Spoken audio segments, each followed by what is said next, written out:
नमस्कार जी। Good morning जी। राम राम जी। आप सब कैसे हैं? उम्मीद करती हूँ कि आप सब ठीक होंगे, खुश होंगे और तंदुरुस्त होंगे।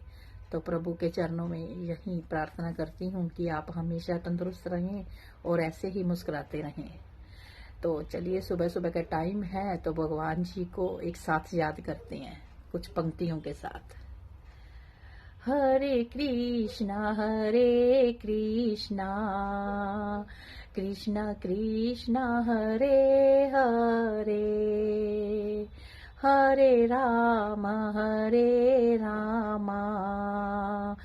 राम राम हरे हरे। हरे कृष्णा कृष्णा कृष्णा हरे हरे, हरे राम राम राम हरे हरे।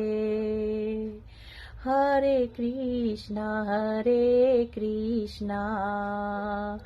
कृष्णा कृष्णा हरे हरे, हरे राम राम राम